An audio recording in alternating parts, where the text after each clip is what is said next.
Welcome everyone to this OTF Connects webinar, one part of our Spring 2020 series entitled and themed, What Works for Me Might Work for You. It's professional learning by teachers for teachers, which we think is really important at OTF. And more specifically, welcome to this 45-minute webinar entitled Edpuzzle, Promote Questioning with Real-Life Examples. Because we are all joining this webinar from different places in Ontario, I'd like to acknowledge that we are gathered in the territories of various Indigenous peoples, and we further recognize their stewardship of these lands in which we live, learn, work, and play. And now a few words about today's webinar facilitator. I'm excited to be able to introduce to you Lila Netsch. She's an assistant curriculum leader of science at Albert Campbell Collegiate Institute in the Toronto District School Board, where she currently teaches secondary level biology and chemistry. Well, she's teaching from home, but ordinarily that's where she'd be. She has conducted many workshops on a variety of topics for the Science Teachers Association of Ontario, or STAO, the Toronto District School Board, and the GLACI Conference, among others. She's also written over 60 articles for STAO's Crucible magazine, as well as the STAO blog, and authored a STEM supplement for the Toronto Star. Lila's educational interests include inquiry, hands-on learning, and engagement, mostly through a cooperative learning lens. In this current teaching at a distance context, she has found success harnessing Edpuzzle as a tool to help increase student engagement and support learning. That's a little bit about Lila. I could go on, but that would take away precious time with her, and I know you're itching to get at the learning. So with that, welcome Lila, and it's over to you. Thank you. I shall share my screen now so I can talk about Edpuzzle. Just one moment.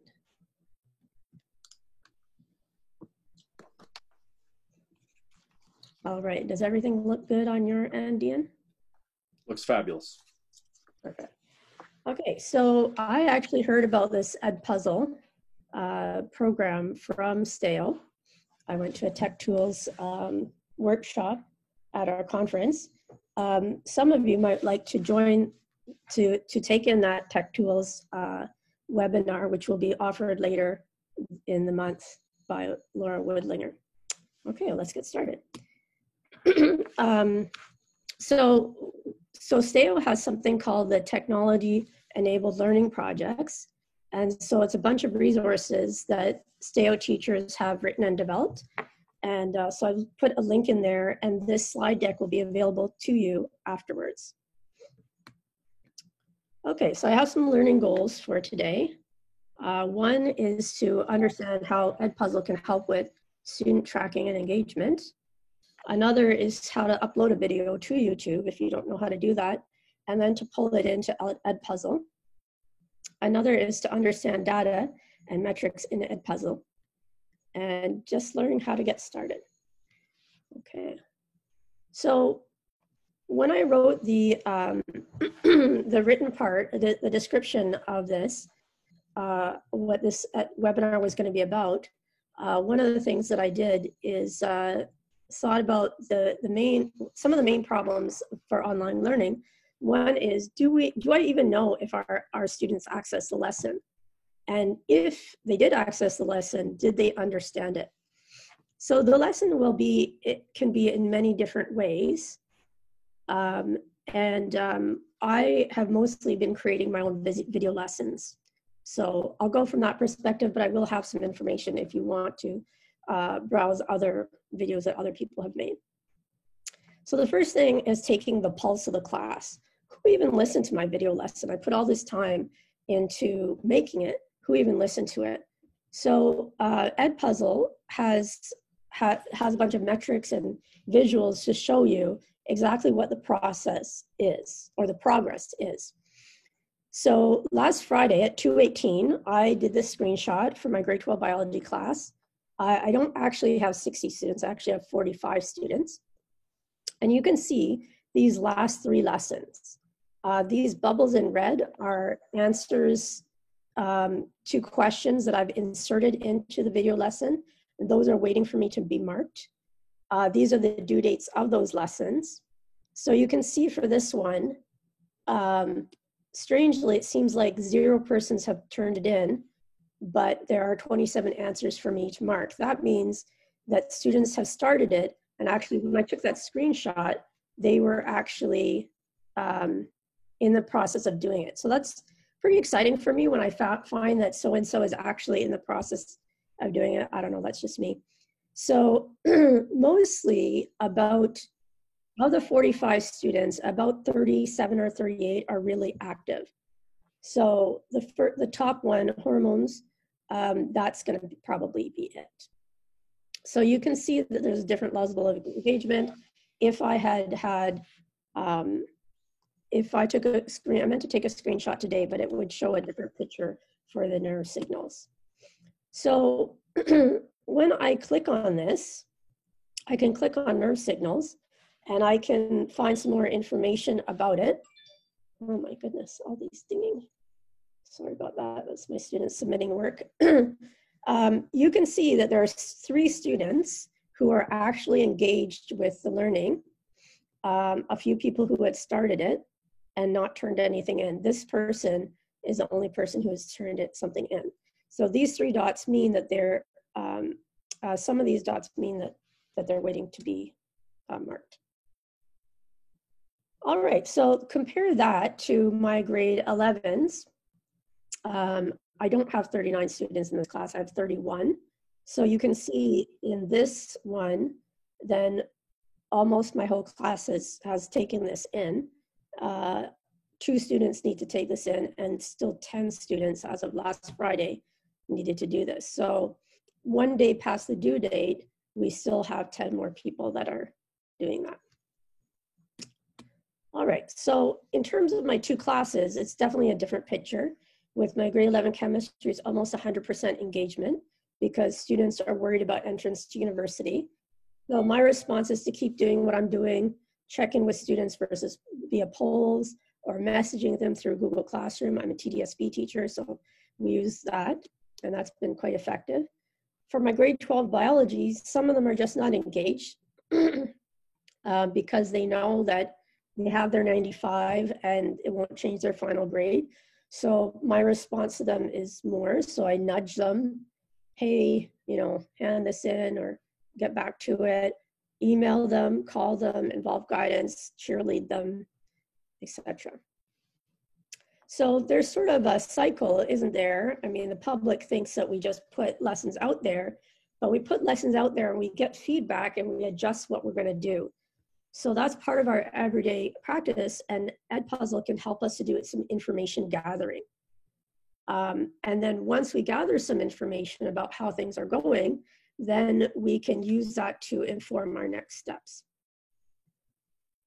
So one question about equity is, what if a student cannot access Edpuzzle? Personally, I have a Mac computer, and when this all started, all of a sudden I found myself not able to join up with Edpuzzle. So I bought a new computer, but not everybody's able to do that. Of my 85 students, I found 2 students are not able to access. So what I do is I set up a Google Doc with the links and the questions, and they email my answers directly. So far that's been not too onerous. Okay, so Ian, we're ready for a poll. Okay, folks. So here comes poll number 1, and it's going to appear on your screen in a moment. And so please go ahead as soon as it launches and answer the poll, and then I'll be able to share results with you all shortly afterwards. So here comes poll number 1. It's just 1 question long. You should see it on your screen now. Go ahead and respond, please.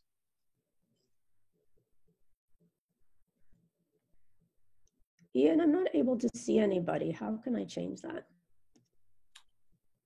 I can probably do that for you. Can you see them now?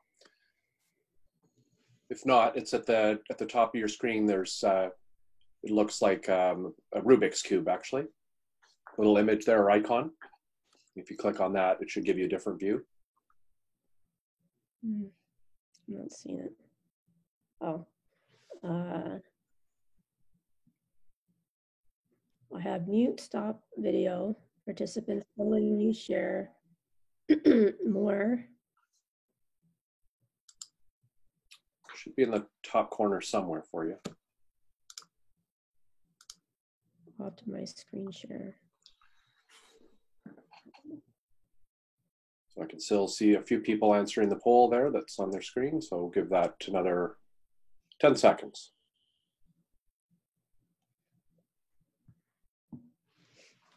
Okay, so we go 5, 4, 3, 2, 1, and I'll end the poll there. And then I'm just about to share results with you so that you can see. Okay, here they come. All right. Oh, that's interesting. Mm-hmm. I'm glad I asked that.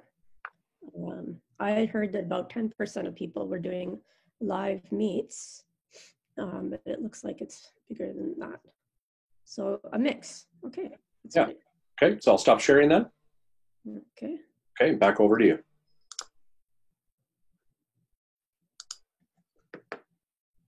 All right. Okay, so the first question was, how do we know if people are accessing my lessons, whether I make them myself or I get something from the internet, and whether they are then, if they're accessing it, how are they actively listening? Are they actively interacting with my lesson? So Edpuzzle, so briefly, one of the things that I like about Edpuzzle is you insert your video and you put in questions. So you can put multiple choice questions, you can put open answer questions. It allows you to put little notes. It allows you to put voiceovers. So I was teaching chemistry and I had a Khan Academy video, but there were certain things that I didn't like about how the presenter was showing things. So if I allowed their voice to continue on, I could then put little, stop it and have little narrations, or I could put up a note and say, I like what this person is saying, but I want you to do the units in this way, not what they're showing you. There's always little differences. So you can snap students out of their passivity. So when I first started using Edpuzzle, I noticed that students would watch and they're watching passively, and then a question would come up. And then all of a sudden they're like, whoa, I have to answer something. So usually when you ask a question in a classroom, then you can, everybody can hide and one person can answer and 29 other people can just say phew. In this case, every single person has to answer the question. So what I found was that when you have, let's say you have 10 questions in a 20-minute video, then each 2-minute segment forms a segment. And what I was finding is that initially students were watching the first segment 2 or 3 times, then they started paying more attention and they were able to watch almost all the videos just one time and mostly correctly answer the questions. So it helps snap them out of their passivity. In this question, it was a chemistry lesson about concentration of solutions. So I showed them how to do a simple 2-step problems, and then I said, now show that you know how to do this. So that was my question on the right. You can ask really simple, just, are you paying attention questions? So the lowest level knowledge and understanding questions. You can see on the left, I have some open-ended questions that are listed. And number 3 is the one that I'm working on here. So I have a question here, and then I'm just asking, what are you solving for? So it's not a higher level thinking question, but it just sort of snaps them to paying attention. You can embed other things like leading to career connections. So this was about concentration of solutions. So I asked what kind of scientists might have used ppm. Later, I noticed that I had made a grammatical error. So in order to fix that, I would click on this pencil, and then I would just fix it quickly. Sometimes I'll record a video, and then as I'm doing the playback and I'm putting the questions in, I realize that I've actually made a mistake. So I have a choice of re-recording my video, which really just is not ideal, or I'll put like a quick note of correction. So you can add more detail or so on. You can also ask them to apply their knowledge. So I had gone through how to find out percentage mass volume in a solution, and then I'm asking them to apply their knowledge to find out how much sugar is in a can of Coke. Hopefully they'll take something away from that. It's something like 11 teaspoons, a lot of sugar. You can add open-ended questions, which I do mostly, or you can add multiple choice questions. So I have that quick multiple choice, just so that you know the multiple choice is automatically scored. So if you put up in the time to do that upfront work, then it'll just do that for you. Next section is about how to upload your video to YouTube. So let's say you did record your video using QuickTime or Screencast-O-Matic or whatever you did, then you need to upload it. So this is, I have created a YouTube account so that you can see my face here. This is my YouTube account. My arrow drifted, but it's supposed to be pointing to this. When you press this plus, then you can upload it. You drag and drop it from your computer to here. Then you have to let it process. So it uploads first, and then you have to wait for it to get to 100% processed. How long that takes depends on how long your video is. I try to make my videos between 8 and 10 minutes long. Sometimes that's not possible. And the longer videos, I find that students, once you get 15, 18, 20, 22 minutes, they're no longer watching them, but that's my opinion. So you can see that I was processing this video.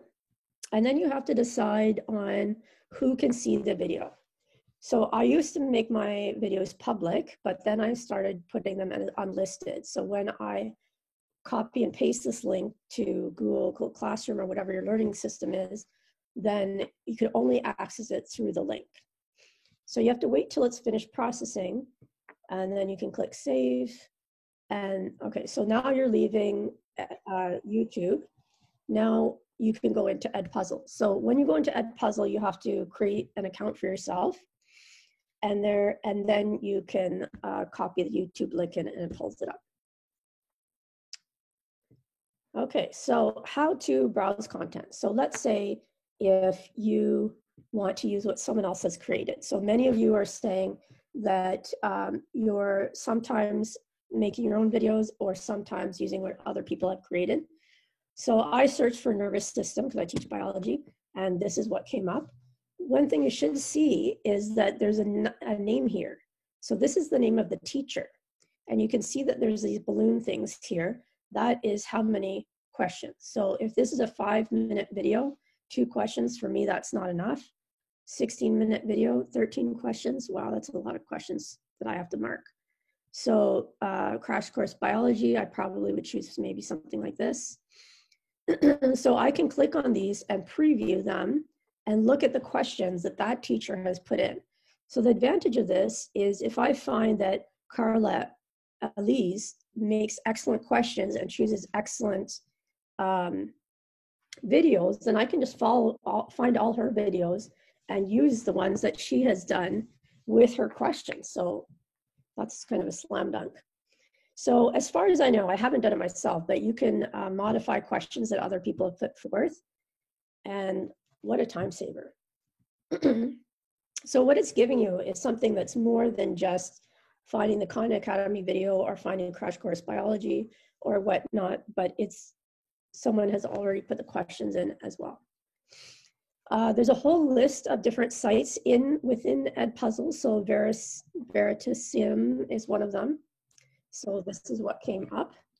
There's also a way that you can search by content that's been previously organized. So if I'm looking for science or if I'm looking for languages or whatever, it's already pre-sorted.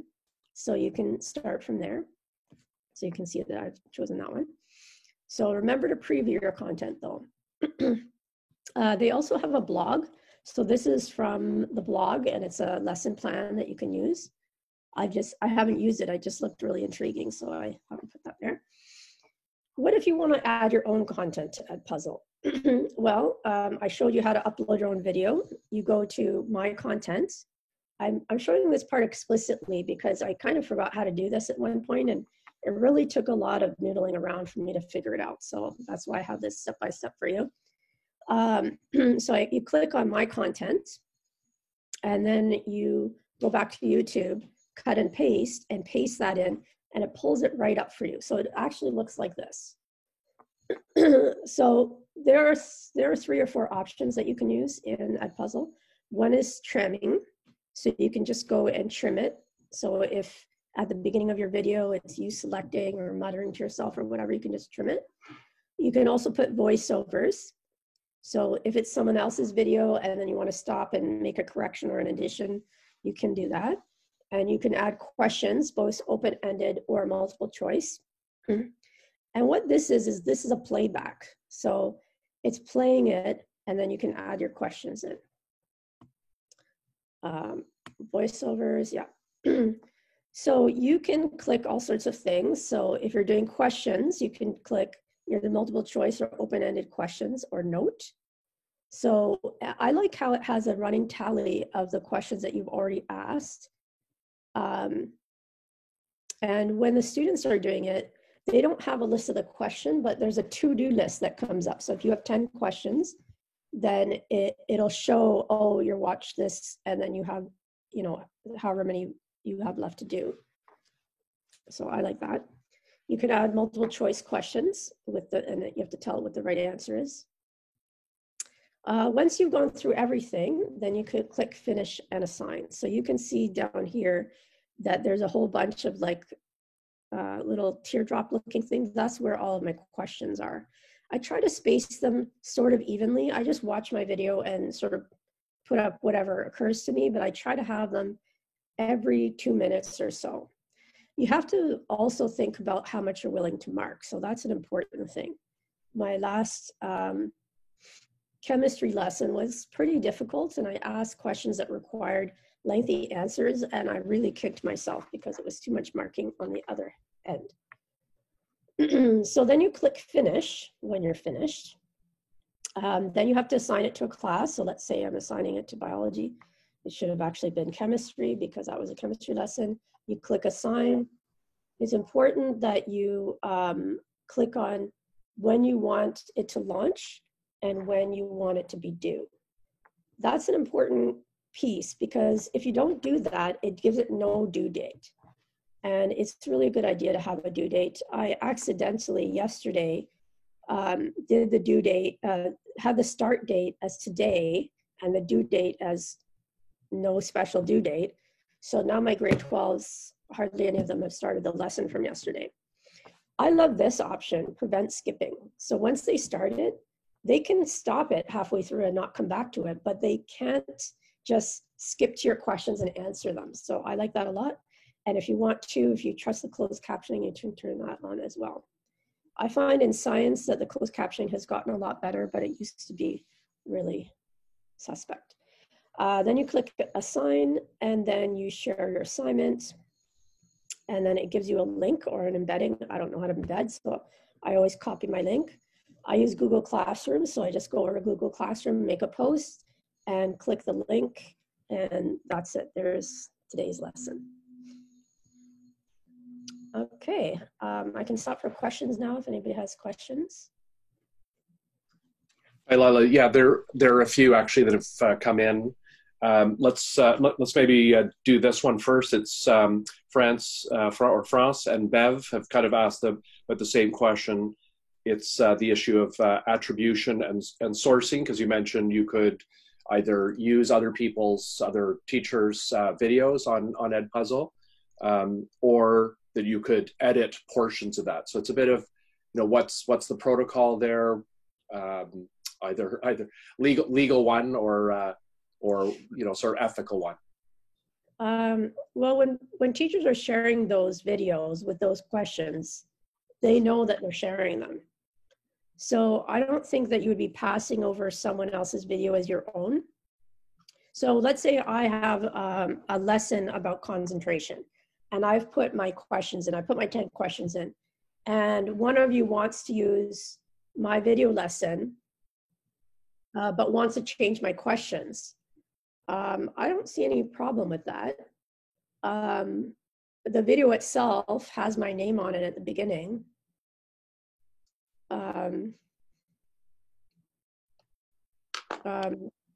I guess I hadn't thought of that much, because most people, if you do the searches, most people are using videos that are sort of professionally done, like Khan Academy or Versidium or Crash Course Chemistry. So the students aren't under any impression that the video is being done by their teacher. They know it's being done by someone else.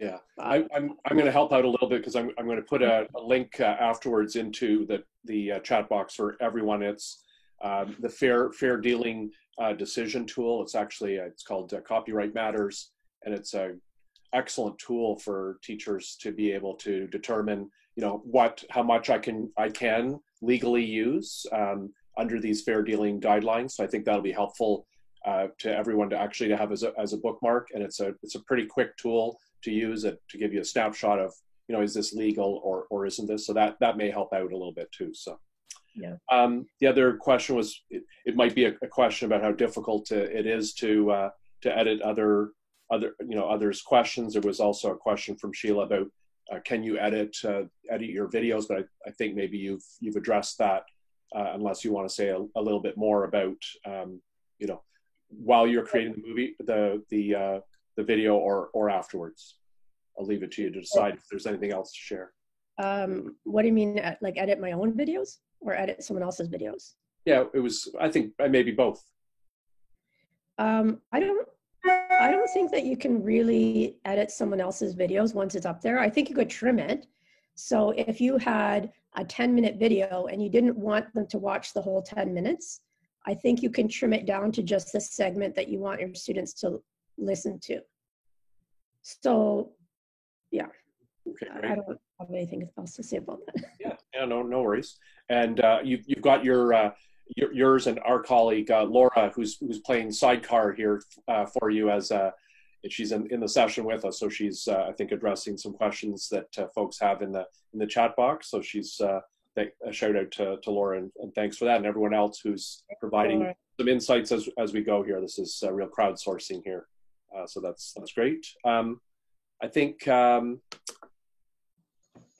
yeah, Annabelle's asking, can you review the editing of someone else's video a bit more slowly, maybe to, I don't know if it's retreading that ground or providing some, I don't know if. I actually have never edited someone else's video. Okay. So that's something that you'd have to play around with. I always find when I watch someone else's video that there's something I don't like about it. So I either use it in its entirety or I don't use it. I think if you were to watch something and disagree with something and click a note, add a note, either an audio note or a tip type written note, I think that would be pretty easy. I would honestly avoid doing major editing within this program. I don't think it's meant for that. Okay, that's helpful, I think. And then there were just some questions along the way, and forgive me, because there are a number of people who've asked this around adding Edpuzzle or its ability to work rather seamlessly with Google Classroom or Brightspace, and it's a sort of technical question, but it's an ethical question. Technical question, sorry. Oh, I haven't used Brightspace. I looked at it but didn't really like it, and I've really found the integration between Edpuzzle and Google Classroom to be very, very smooth. Edpuzzle doesn't have any messaging service, which Google Classroom does. So I'll put a link to Google Classroom to post my Edpuzzle assignment. And initially you'll have to add a class code because you have to invite your students into it, just like you would do for Explore Learning or things like that. So I've been really pleased with the integration. I think my students found it very smooth, even smoother than connecting with Khan Academy, because you can migrate your students from Google Classroom to Khan Academy, and there was some problems that I had with that, and I just abandoned that, and I found that Edpuzzle and Google Classroom talk to each other very smoothly.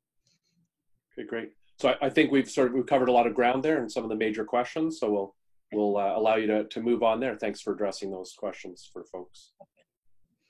Okay, so some data analytics. I already covered this a little bit, but what I really like is that when I put my lesson out there, I know what my students are doing with that.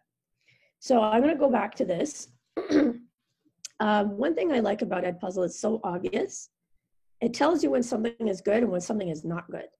So I don't remember when I took this, but the screenshot, but Edpuzzle is telling me this steroids lesson, not good. It puts it in red. And this regulation of blood sugar lesson, it's getting there, and it puts it in yellow. So to be honest, I don't think I ever get into the green because students have created accounts and then forgot what their password is and create another account and another account, which is why there's 15 more in here than there should be. So I actually have 45 students. So I never get to green, but I really like that it shows me exactly how things are. This is a grade book by Edpuzzle, and I like that it shows me this is good, this is good, this is not good. Honestly, this is probably a person who signed up and then forgot their password and created another one. I've cut off the names there. Whoops. But I like that right here, I can be like, huh, what happened here? And I can click on it and I can find out. So I'll get back to that point in a minute. So if you look at this, this is what the students, something like what the students would see. They have a to-do list and they see there's this list of open-ended questions and when they are, which corresponds to these teardrops. That's where the questions are. So even when I had a volunteer that was making some video lessons, and when I'm listening to hers, like, honestly, I don't want to listen. But when I see the teardrop, I pay attention because then I can't answer the questions. So when I look at this, anyways, back to this thing, if I have 55, it's a yellow there, then I can actually click on that 55 and go to this classifying solutions lesson. And this is a particular person, and I can see what that particular person's, what the problem is. So it'll give me something like this. Obviously that wasn't the same person, but in this segment, biology, this one had 5 questions, which is probably not enough for an 8-minute lesson. Anyhow, you can see that these segments have all been watched 1 time, and this segment has been watched 3 times. Another thing I find hilarious is it shows exactly what time they turn it in. So I've been adjusting my due dates because it automatically goes to midnight. So then so if I post something today, due tomorrow at midnight, they started like really late. So now I'm starting to adjust my timeline. So maybe it's due at 7 p.m. and maybe I won't get them too late. I don't know. I play mind games with them. But you can see that this person has watched this segment 3 times. So I can dive down deeper into this and think, now, why did they watch it 3 times? And so I can go and I don't have it here, but I can scroll down to the questions and lower down on the screen, you'll see the questions and the student responses. And you can see, well, was that a really tough part of the lesson? Or was my question unclear? Or why was that person watching it 3 times when all the other segments were watched once? So there's a lot of digging that you can do, which I like a lot. You can see that this person spent 10 minutes for an 8-minute video, which I think is pretty fair. This one shows that this person has a 50% grade, watched 40% of the video, watched this segment 1 time, this segment 3 times, these segments 1 time, and then just stopped. So who knows why that happened, but if this week we had a pretty difficult lesson about nerve signaling, and the lesson was, I think, 16 minutes, and it was tough. It was a tough lesson. And what I found was students either watched it or didn't watch it, and there was a whole bunch of people that watched 10 minutes out of 16 minutes, and were just stopped. So I thought that was really interesting. And it was a lesson done by a volunteer, which was done really well. But because it was a tough lesson, by the time we got to 10 minutes, the end of the first topic was over. And then I was just like, I'm out, I need to take a break. And so I found that a lot of students were doing that. So you can see this person spent 7 minutes and then didn't turn it in. Okay, last section is about how to get started. So I wasn't sure where to start in terms of explaining how to do things. So I thought I'd start at the beginning. You have to create a teacher account. So you click teacher, whatever. And you do have to invite your students to Edpuzzle. So there is a class code, and there's several different ways to get them to join, but I think it's easiest to do a class code. Probably you could do an email invite. I don't really remember, it's been a while. So what I do is I just create a lesson, post to Google Classroom, include the class code, and then I start checking and marking, and I see who shows up. So that's been a pretty simple process, I think, pretty smooth. You might all be wondering how much it costs, and it's free for students and teachers for a basic plan. So far, I haven't spent any money at all. There's a storage space for 20 videos. I have, I think, 29 videos. You can pass a referral on to another teacher, and if they sign up and create a teacher account, then you get space for more videos. So right now I'm up to space for 34 videos. So you get storage space for 20 videos, you have detailed analytic, you have access to 5 million other videos. And so that's what you get for free, which I think is a pretty good deal. If you want a pro teacher account, it's $9.50 a month, which I think personally it's worth it in COVID times, anyhow. I also inquired as to a large school account. So we have about 80 teachers and 1,200 students, and they gave me a quote of about $1,300 a year. I think that there's only maybe 3 of us in our school that's using this. So for me, that was not worth it. But if I wanted to sign up for a pro teacher account, which I might do if we're still doing this in September, even part-time, I think there's tons of money out there to pay for things like that. In science, we're not using our consumables, so definitely it would be pretty easy to get that money. Laura, I'm just going to say something to protect you here. You're not making any money from Edpuzzle, so it's not like you're doing this on their behalf. This is teacher to teacher, just to be clear for everyone. Any money, no money being made here. So you can see I've used 27 out of the 34 videos that I spaced for. And so I can just send a link to someone to get more space, or I can look back to some of my previous videos and just delete those. So that's also a possibility. Since I have all my videos on YouTube, I can just push them out again. I don't know. We shall see what I do. There is an app. And you can see how it's rated. It's rated as 1 star. And I read some of the ratings just recently.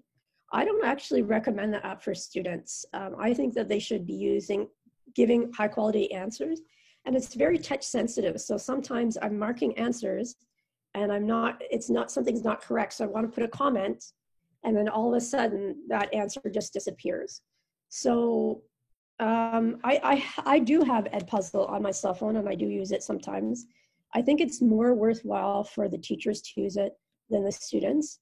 I haven't said much at all to my students about whether I want them to use the app or their laptops.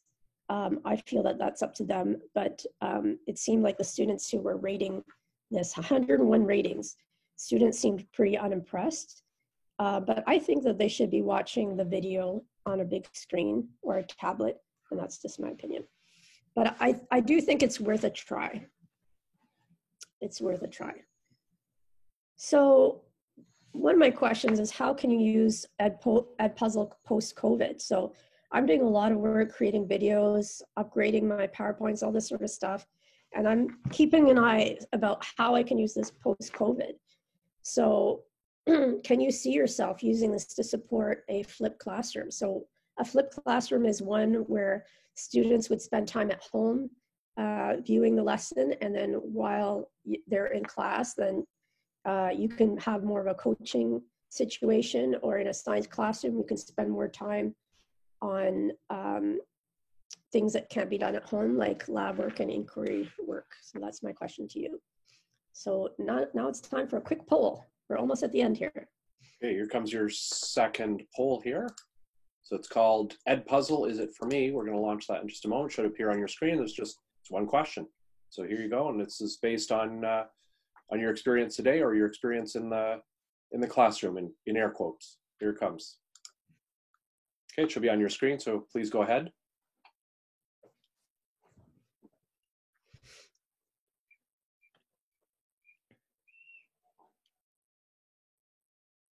Responses are flying in here.